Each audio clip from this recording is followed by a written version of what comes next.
The time has come for the champion selection, and Fumbledore continues to yell everything. Not the moments you've all been waiting for. He slowly dims the torches for dramatic effect, and I mean slowly. I would have gone with a finger snap if I were directing. The goblet changes colors, and it makes Dumbledore flinch because he's just the absolute worst. Krum is chosen as the Durmstrang champion, which is expected because we haven't paid any attention to any other Durmstrang student. The Beauxbaton champion is Fleur Delacour, and there was no expectation because we haven't seen any of those girls since they ecstatically entered the Great Hall, much less heard any of their names. I'm curious why she wrote her name on a cocktail umbrella, though. Cedric Diggory is chosen for Hogwarts, then there's a lot of clapping. Suddenly the Goblet of Fire lights back up, and Fumbledore looks terrified of it because he's a Hoover. He reads Harry's name 3 different ways. First, like he just learned how to read. Harry Potter. Then, like he didn't know that there was a student named Harry Potter. Harry Potter. And then, like he wishes he knew Harry's middle name. Harry Potter! Freaking Gammon. I do like the people yelling comments as Harry makes his way across the hall. He's a cheat! You're not even 17 yet! I also like how Maggie Smith touches his shoulder as he passes her. That was probably her idea. Now we come to this scene. The most hated and mocked moment in the entire film series. But you know what? As bad as that is, the whole scene is bad. I complain about the pacing of the dialogue in the Columbus films, but this is not the answer. Everyone's talking at maximum speed like they're doing an Italian run-through. That's for you theater people. But no one is talking over each other. This is the argument equivalent of a bad fight scene when you can see the extras waiting their turn to fight the lead character. You seem to have given this a fair bit of thought, Mad-Eye. It was once my job to think as dark wizards do. Karkaroff, perhaps you remember. That doesn't happen. The cast's goal seems to be finish this scene as quickly as possible, and that is a pretty frequent problem in this movie. The other headmasters are obviously upset that a second Hogwarts student was chosen. Moody says that it would take way more magic than Harry is capable of to get his name to come out of the goblet. Prout says that Harry is magically required to participate because his name came out of the goblet and he can't take that back. What will happen if he doesn't is never said, but that's not in the book either, so for once, I can't fault Newell or Cloves.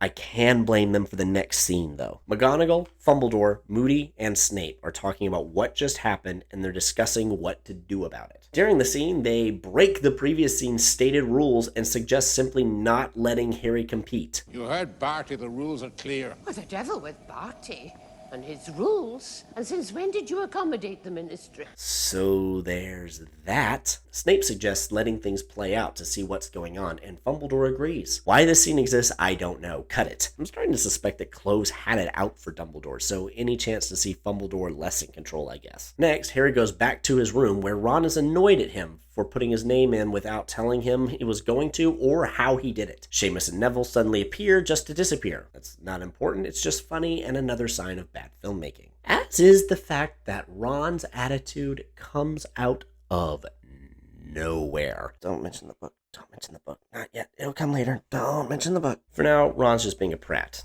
In the movie's defense, the book version of Ron is also just a prat here, but it's actually diagnosable beyond movie want Ron mad now. And speaking of things that shouldn't be here, Rita Skeeter. This crazy woman shows up and interviews Harry, and only Harry, and she doesn't write their interaction accurately. That is all that happens. Cut it. And her. I do have one question before this scene is nixed from the movie, however, and that is about this line. This is cozy. It's a broom cupboard. You should feel right at home then. How does she know about Harry being in the broom cupboard? That is not common knowledge, and it hasn't been true since movie 1. Harry gets a letter from Sirius, and this whole scene should also be cut. That's 3 minutes and 20 seconds that can be devoted to something else. Anything else. All we learn is that Sirius wants to talk to Harry and win. That is it. Also, if you blame Marvel for people putting stupid jokes and everything, get a load of this nonsense. P.S. The bird bites. Adding on, the next scene is Harry talking to Sirius in the Gryffindor fireplace. The owl scene could be replaced by Harry suddenly seeing Sirius and him saying that he's been checking the common room periodically for a few nights hoping to catch Harry alone. Boom. Done. You could even have Harry and Ron argue before Harry sits in the common room alone to reiterate their spat and get rid of another later scene. Coming soon to this video. Because anytime that you can accomplish 2 or more things in one scene, especially in adaptation world, hashtag winning. So Sirius and Harry talk in the fireplace and heavens above. Newell, Mikey boy, Real talk here. Why? Instead of just having Gary Oldman's face floating in the fire, like it's described in the book, this effect is so bad that it made me break my no book reference rule.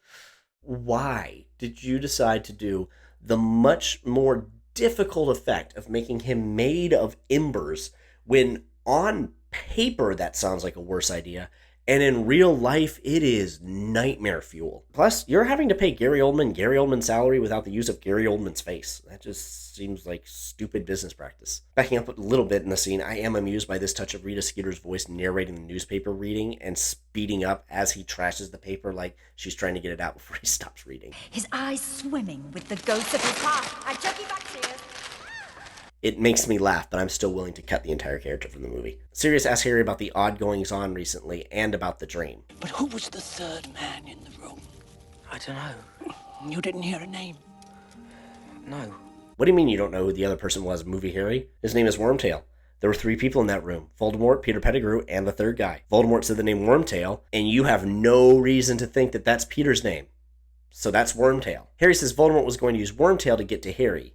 We assume that's true, but remember, Voldemort only said the boy. So why does Harry think that that's him? Sirius also warns him about 2 people. Karkaroff, because he was a Death Eater, and Barty Crouch, because he sent his own son to Azkaban.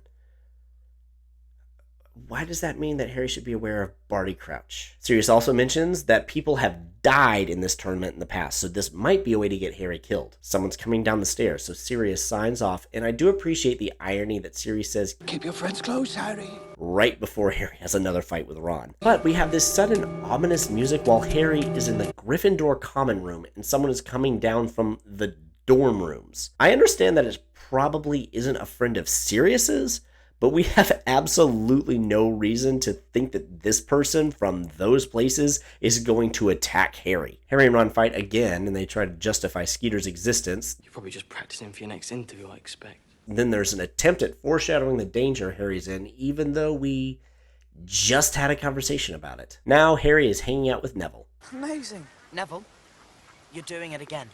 Oh, right, sorry. What is Neville doing again? Saying amazing? Seems like an odd thing to try to get someone to stop doing. Harry's reading Neville's book about magical Scottish water plants.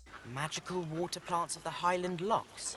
Yeah, that, which Moody gave him. That day we had tea. Suddenly, Hermione and Ron arrive, and Ron gives Hermione a message to give to Harry because they're still not talking. The scene is amusing, and it really does highlight how stupid and petty the feud between Ron and Harry is, but it can and should be cut. Why? Because it accomplishes 3 things. 1, it tells us that Moody gave Neville the book. 2, Harry and Ron are still mad at each other. 3, Hagrid wants to talk to Harry. We already know that Harry and Ron are mad at each other from the last scene, and it's reiterated in the next scene. We don't need to be told that Hagrid is looking for Harry. Harry and Hagrid are together in the next scene, and no sane person would ever say, "We never saw Hagrid tell Harry to meet him," and that just takes me right out of the story. Harry and Hagrid hang out all the time. We don't need a reason. It happened twice with Lupin in the last movie, just randomly. No one ever said, Lupin's looking for you in a previous scene. It even happens with Hagrid again later in the movie, and that one is way more jarring than this one would have been. Cutting both of those things leaves us with finding out that Neville's book was given to him by Moody, and I feel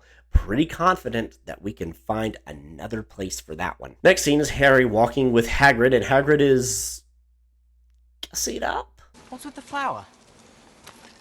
Hagrid, have you combed your hair? We need to talk to makeup because these 2 images are real similar. I don't think Harry could even tell Hagrid had combed his hair from that angle. I can't, and it was pointed out to me. Hagrid with Harry meets up with Maxime, and they do some flirting, and I don't know why they made her almost a foot taller than Hagrid. Hagrid takes both of them, Harry under the invisibility cloak, to see the dragons that are part of the first task. The heck? Maxime got taller. Harry is concerned about the dragons, and Hagrid mentions that Ron knew about them because his brother helped ship them, and he's surprised that Ron didn't tell him. I do like that in literally every scene since the fight started, we've been shown Ron and Harry being mad at each other. It really helps make it feel like the overarching situation that it is. Hagrid also points out that even he's a little uncertain about the Hungarian Horntail.